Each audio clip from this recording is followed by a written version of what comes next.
Okay, so this one's about the nature of adversity. Now, adversity is a hugely beneficial aspect of nature that gets overlooked. And I think in context of,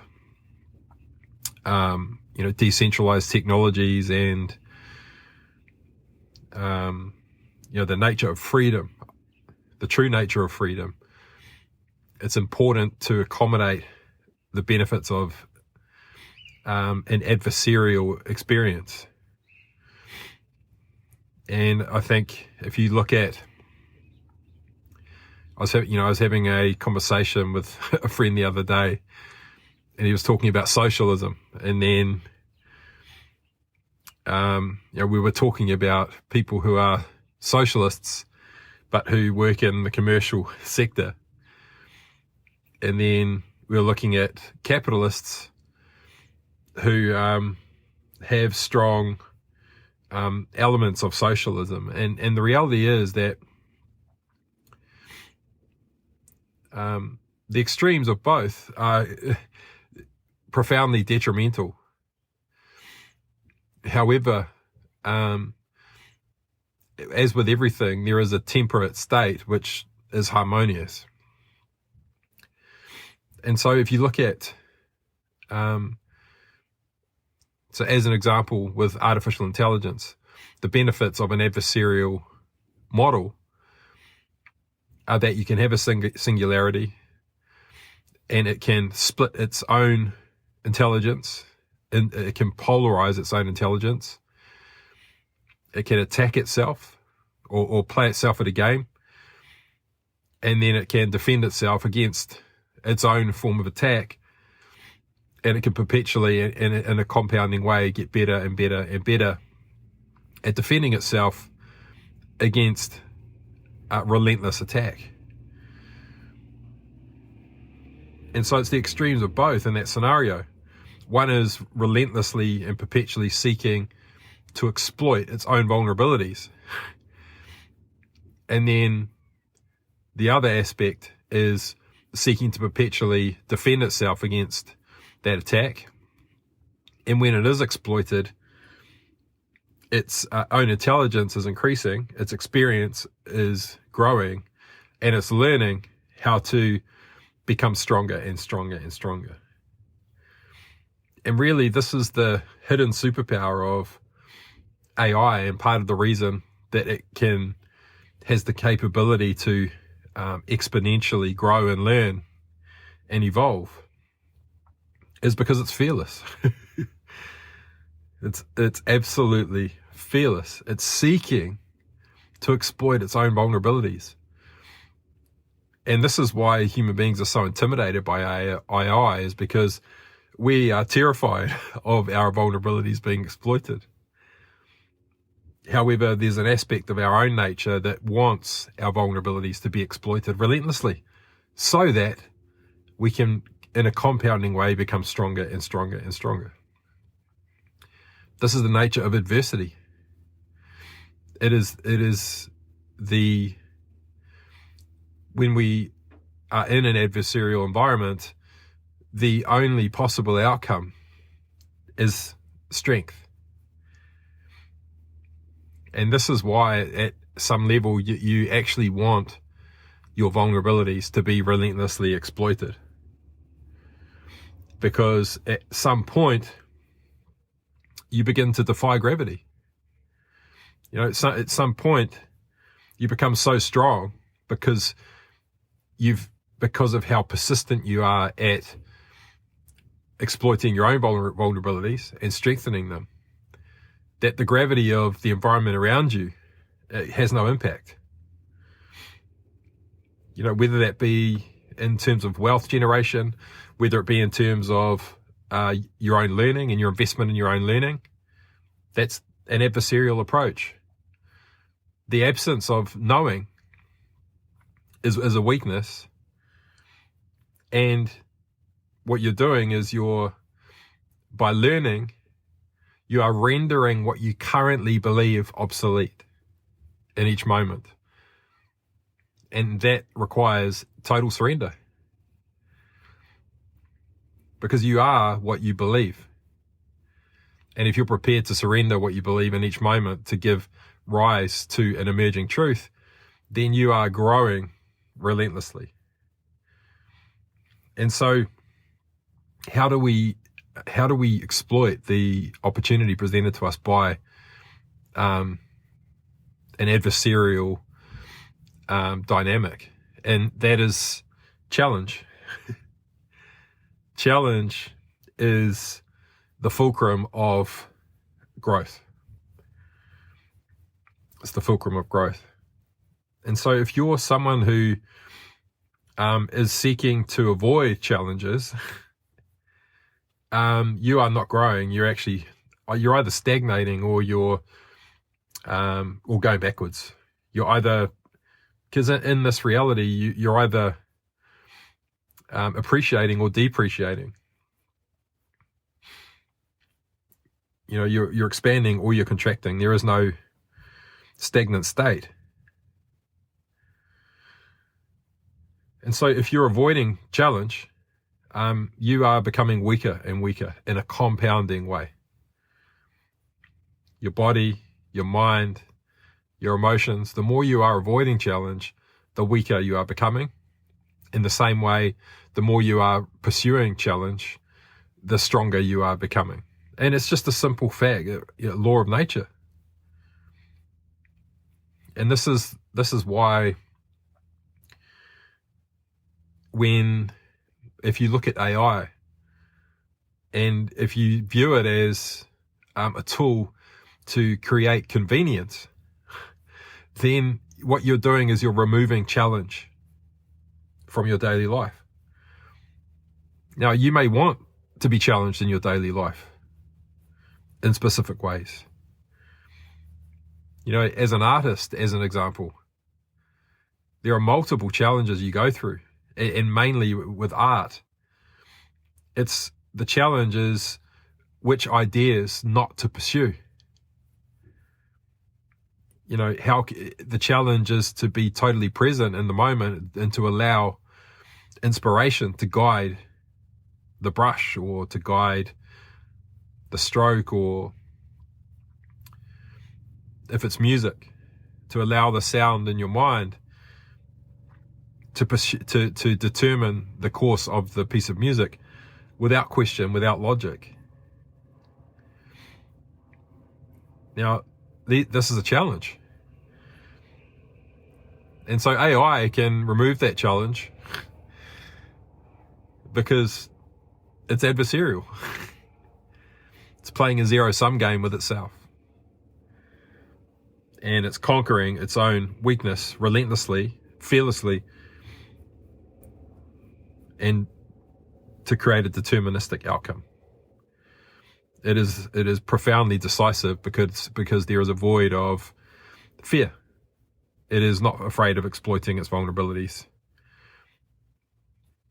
because it is harnessing the benefit of challenge to become stronger and stronger and stronger, perpetually and exponentially, and as close to zero time as possible. So, challenge, really, if you're afraid of challenge, or if you're trying to avoid challenge, then your life is going backwards. You're not growing. And so the solution is to obviously focus on challenge, to introduce challenge and to put it at the forefront of your life. And so you might say to yourself, okay, I get this, but so, you know, how do I set a challenge? And it's really simple.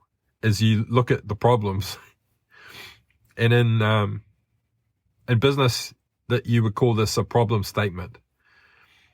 You know, if you're about to embark on a project, you begin with a problem statement, or, you know, in the startup ecosystem, it's quite a common template for a pitch deck, as an example, to begin with the problem statement.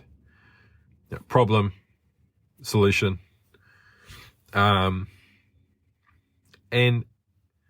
but what I would say is that, You need to spend the majority of your time defining the problem. And I mean the vast majority, 80%, if not more. And I think this is a challenge in the job that I currently do. It's very focused on productization and delivery of products. However, from my perspective, the delivery of the product is such a minute part of providing the solution, because I'm prepared to be as patient and to listen for as long as it takes until I understand the actual problem. I won't attempt to solve it. I'm not just going to deliver a product until I understand the true nature of the problem, or or all of the problems that exist. Once you know the problem, you can then set the challenge, because the problem is where the potential to leverage the adversarial dynamic exists, and where the adversarial dynamic exists, that's where the growth potential is. So all you ever have to do is to identify the problems, understand the problem, spend as long as it takes to understand the problem, and then solve it in a fraction of a second. And it's the same with AI. You can test this with AI. If you're using ChatGPT and you just type something in like it's Google,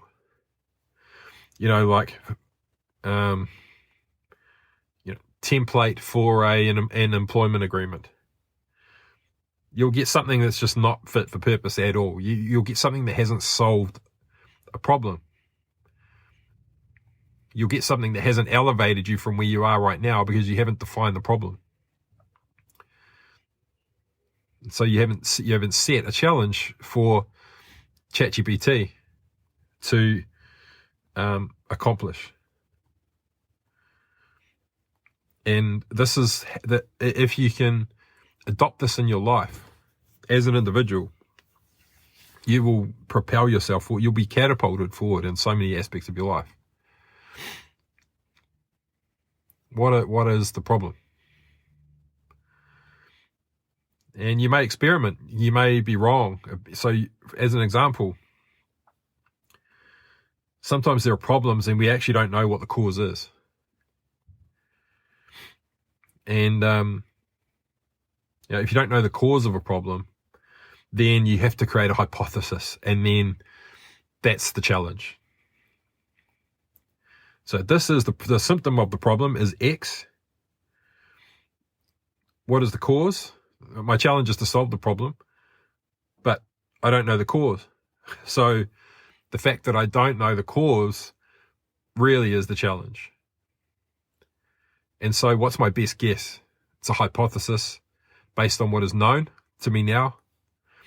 And so the challenge is to render my hypothesis valid or invalid. And that's the mission. Very, very simple.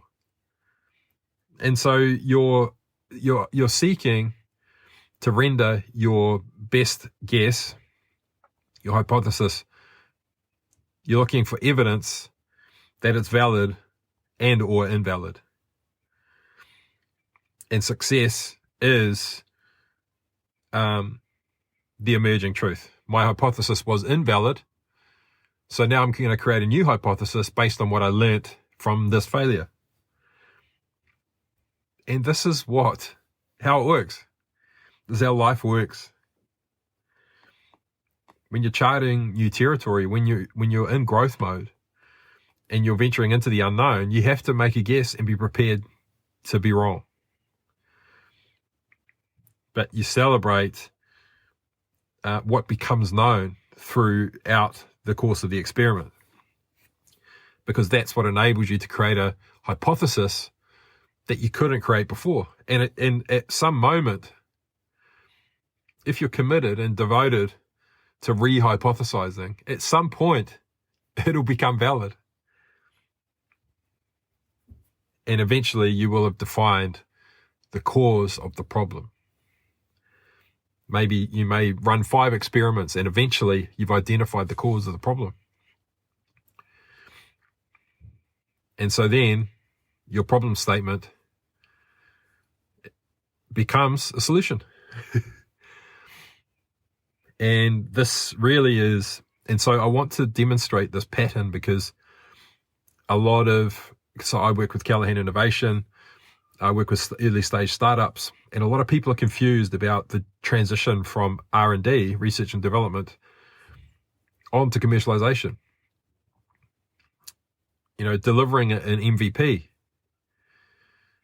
So I want to bring the benefit of the adversarial approach, I want to bring it into context of a product, which is a solution to a problem. So if you're experimenting, what you have to stay devoted to understanding the problem first. Now, if you are not speaking directly to customers or to stakeholders, you're guessing. And so you can stand up an MVP based on your assumptions and your hypothesis, but the ideal scenario is to speak to customers sooner, before you actually stand up the MVP. Have a fluid version of the MVP, have a visual representation of it. But you can test your hypothesis with a concept. You can say, if this product were to exist, would you use it? Oh, you wouldn't. Okay. What would have to be true for you to see value in this in order to solve your problem? And they may say, well, I don't actually understand the cause of this problem. I don't know why this problem happens. And this is what R&D is you stay the course with that person. You don't think about products or commercialization. You just stay with them and solve the problem. And once the problem is solved, you then walk backwards through what you went through to solve it, and you create a product and a business model and an operating model in place that can administer it exactly as it happened. So everything is a hypothesis until you're continuously rendering your hypothesis invalid until you come up with a hypothesis that is valid, and that's validation. Once you have validation, you then have the challenge. You've overcome the challenge. Now you can create the solution. Problem, solution. Solution is this product with this service, with this business model, with this operating model. And you come up with a valid concept to create a solution to the problem. And then you do the same thing. You've got the concept. You then go and find evidence or proof of that concept. And there'll be a whole bunch of assumptions and a whole bunch of another hypothesis you have to make, because the customer or the tester you were working with had to make a whole bunch of assumptions, and those assumptions will be wrong. And so then you get them to use the proof of concept, business model, operating model, product, whatever it may be. You stay with them until the problem's solved using the product rather than just conceptually. Then you've got proof of concept. We made a product, we provided a service, we provided an operating model, we solved the problem, and at the end of it, they valued the solving of that problem at $500 or whatever it might be. In order to not lose the privilege of continuing to receive that product or that solution or whatever it may be, they're prepared to pay X. Proof of concept. And so, the process goes on.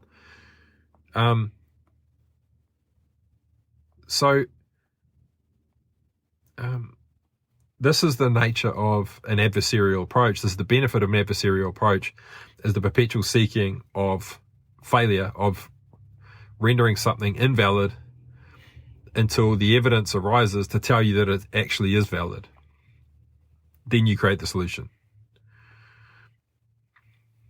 So in the startup ecosystem, if you align yourself with these events,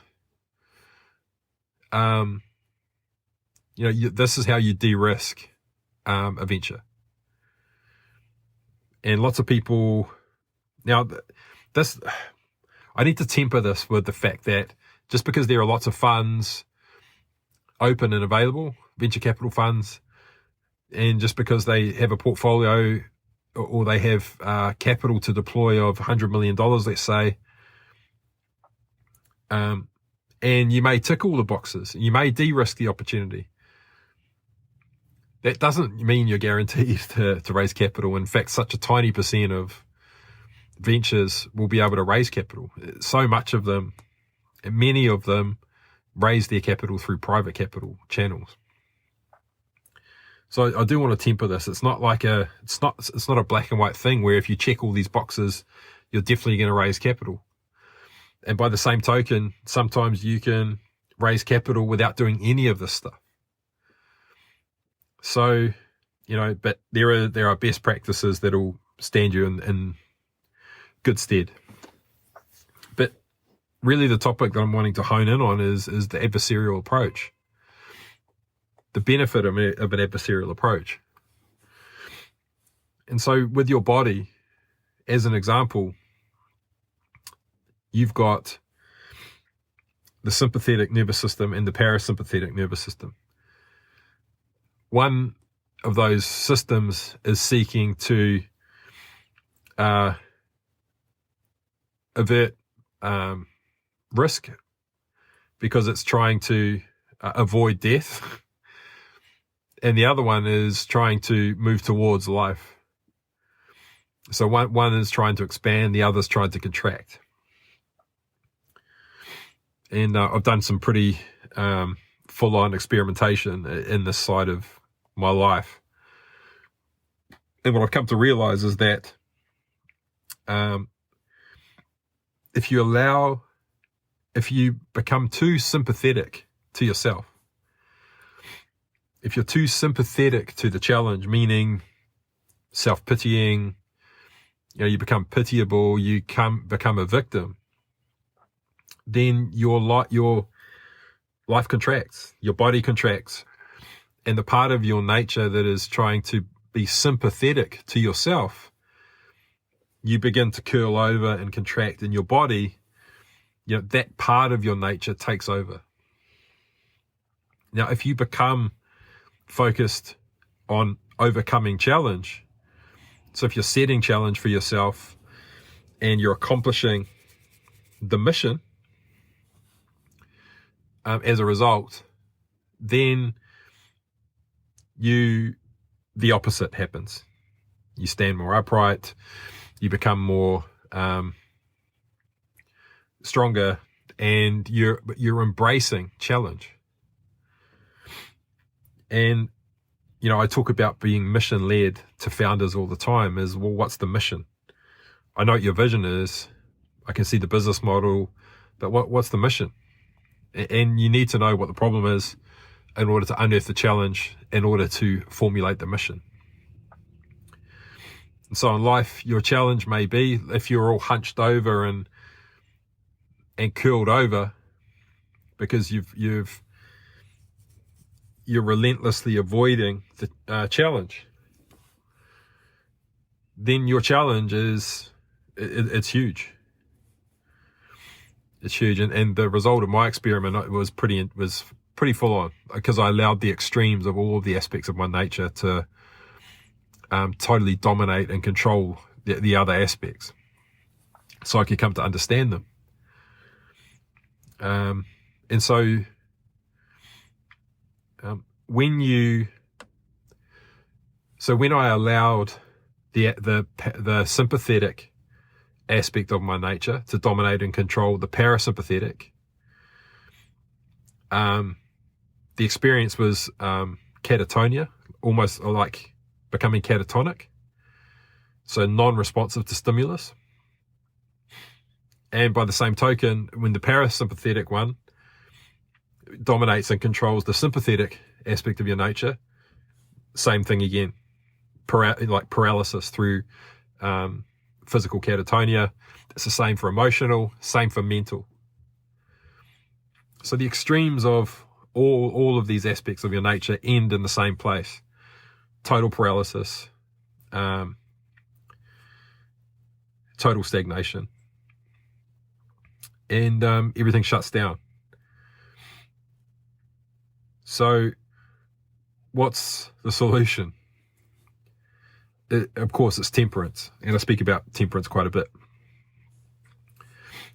So how can I harness the benefit of challenge and the adversarial dynamic so that I can evolve and expand and grow in a compounding way? And that is through, in business, you would call this consistent, rapid improvement. But in your life, it's the same thing. So the challenge is to get better in some way that you're focused on, is that every day in some small way you're getting better and better in a compounding way. And that's by setting daily challenges that you can, missions that you can accomplish on a day-to-day basis, and then to have space in between. So when you set the challenge, it's a moment in time. You accomplish the mission, and once you've accomplished the mission, you rest. You're sympathetic in the trough, and you're parasympathetic in the peak. You are overcoming adversity in the peaks, and you are sympathetic and passive in the troughs. And you focus on devoting yourself to those moments in time, creating them for yourself to such a degree that there is a surplus compounding effect. That means that you can measure your growth on a day-to-day basis. You can see the improvements happening on a day-to-day basis, whether it be with your money, whether it be with your strength, your speed, your agility,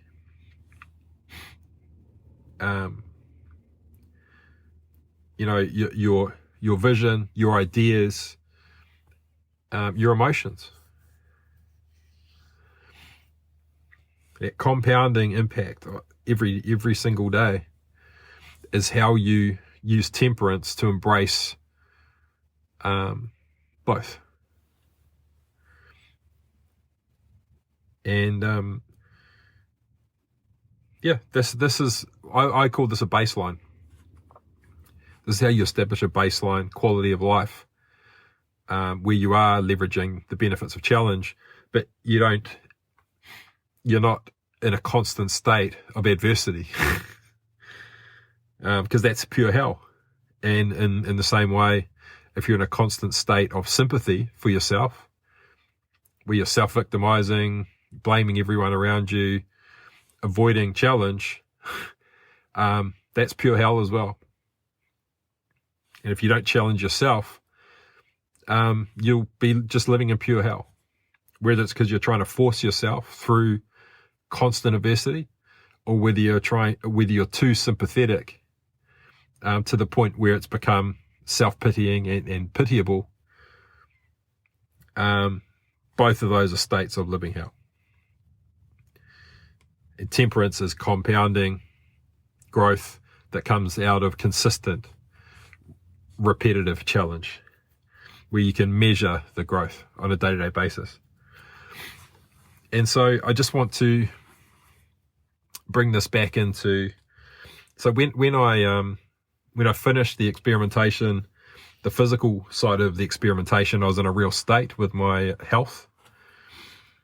And I knew I had to stop and then begin the process of implementing what I'd learned. And over the course of 12 months, so I could barely walk. I was in a almost fully catatonic. My body was all hunched over. I'd put on an incredible amount of weight. And I had allowed my sympathetic nature to completely dominate and control the rest of my nature. And so it was now time to set the challenges using what I'd learned. And I couldn't even walk. In the beginning, I couldn't walk 20 steps. So the first time I went for the walk, I walked. So the challenge was 12 months, and I'm going to walk, I'm going to average 5,500 steps a day over the period of 12 months. So that's the challenge. So that's the mission, sorry. And so the challenge is to create incremental progress every day. So I created a baseline of what I'm capable of doing now. I think I walked about 18 steps, something like that. It was a pretty sobering experience. And then went again the next day, went 20 steps. I think I went 50 the next. And then the benefit of Fibonacci kicked in. And the next time I walked, probably a kilometer. And so I broke through that ceiling just through a small, maybe 4 days in a row of consistent progress, just shattered the glass ceiling. And so yeah, it went exponentially from there, and it got to the point even within 3 months, I could walk as far as I wanted to walk. I could walk 4 hours a day, 8 hours a day. And just through consistent commitment to progress. And so over the period of that 12 months, I walked over, I think it was 1.3 million steps, something like that. And but when you're in that state of being almost catatonic and you can barely move, if you think about walking 1 million steps, if you think about averaging 5,500 steps a day, you'll never begin. You'll think that's impossible.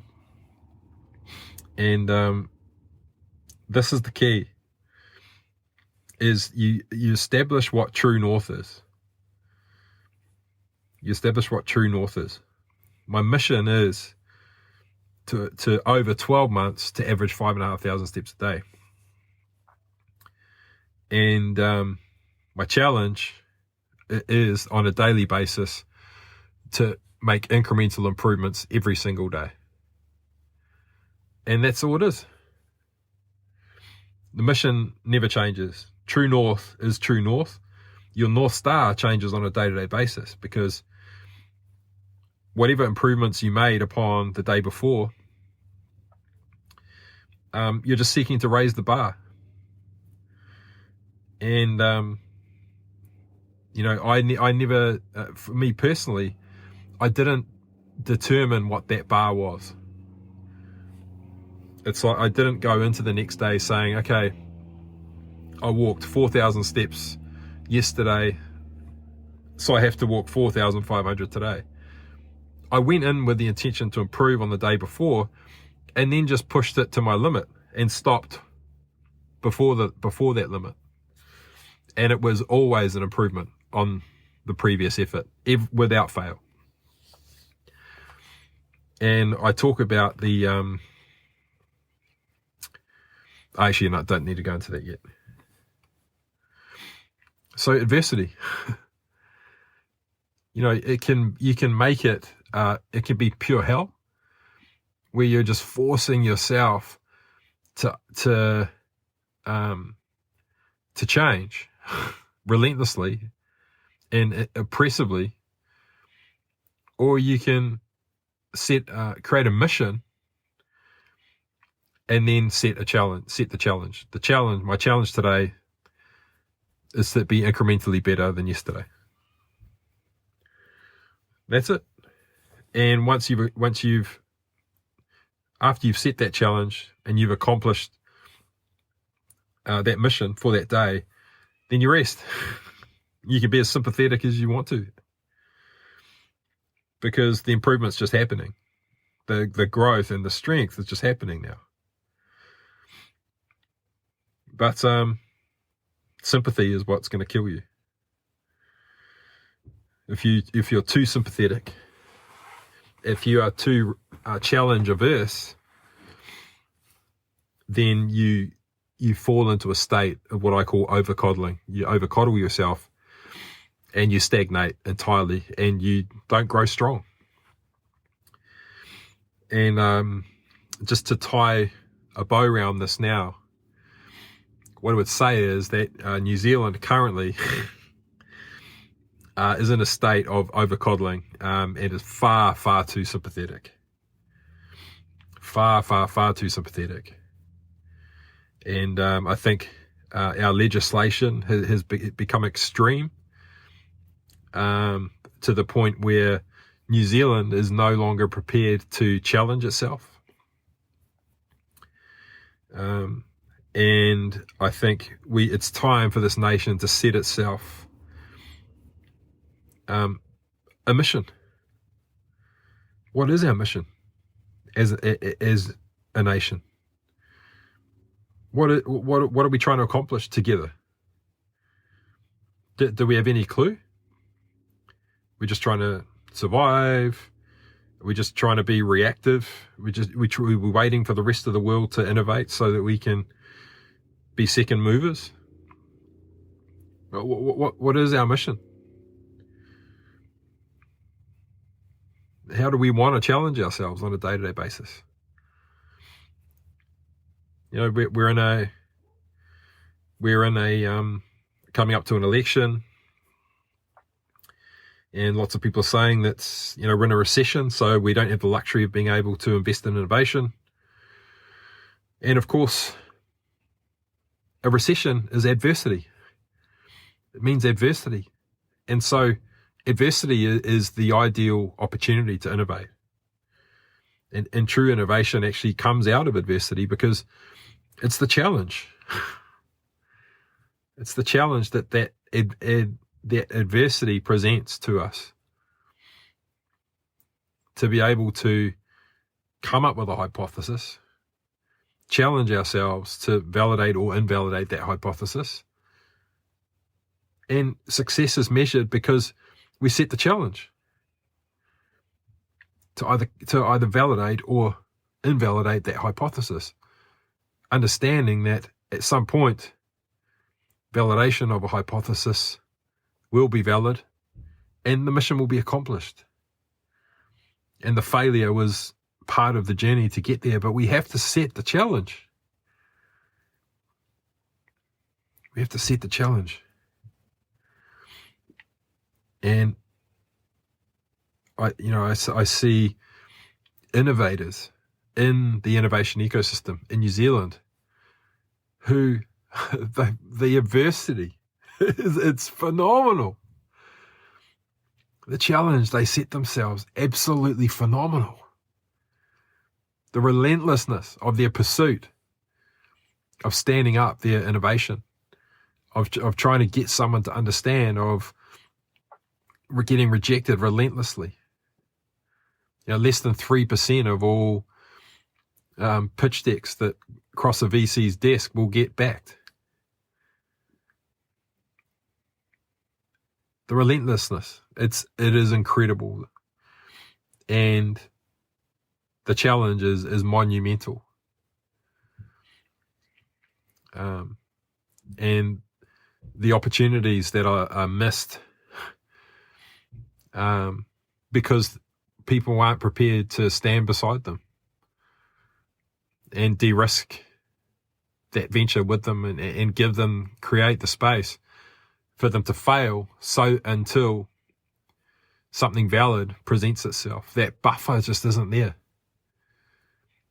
We're not prepared to stand beside our innovators and go on that mission with them and lift them back up when they fall over and when they fail. And it's catch-22, right? There needs to be a surplus that people are prepared to lose due to failure. If you experiment, you've got a hypothesis based on assumptions, the cost of that experiment, you have to be prepared and willing to lose everything that you've put into it. So that has to come from a surplus. And so does that surplus have to come from philanthropy? Does it have to come from grants? Well, what we find through Callaghan Innovation is, we diffuse grants because we know that there's a massive void that the private sector will not fill to de-risk opportunities.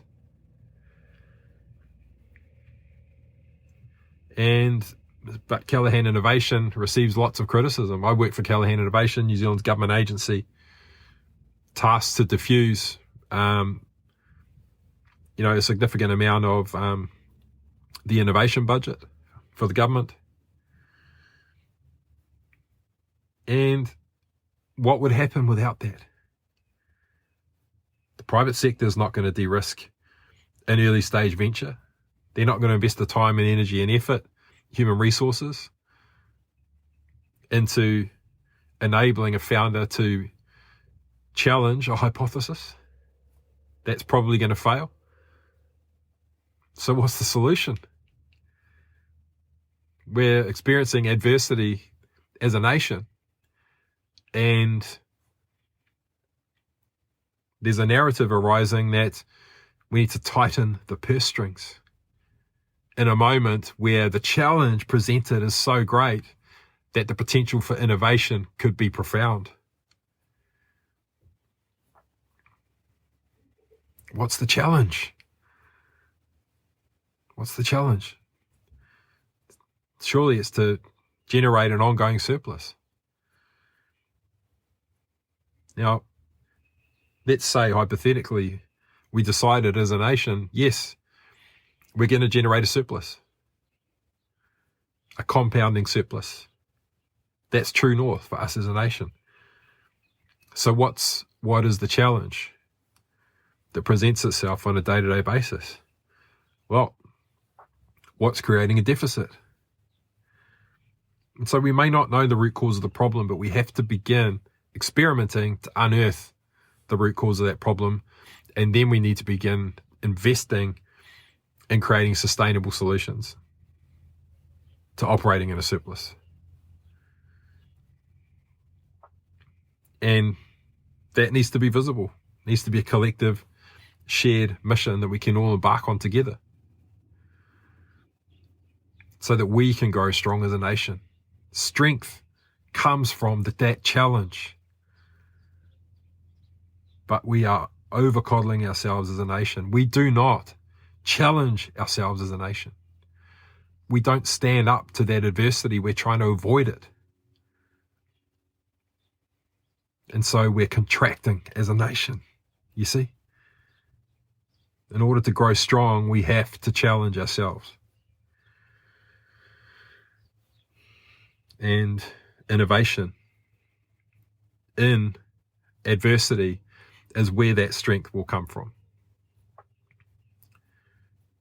Challenging a hypothesis, refuting our own conjecture, being prepared and willing to fail, to be wrong, so that we can get stronger. This is where strength happens. This is where it occurs. So how can we? How can we? So, adversity and the benefit of the adversarial approach. We see it in AI.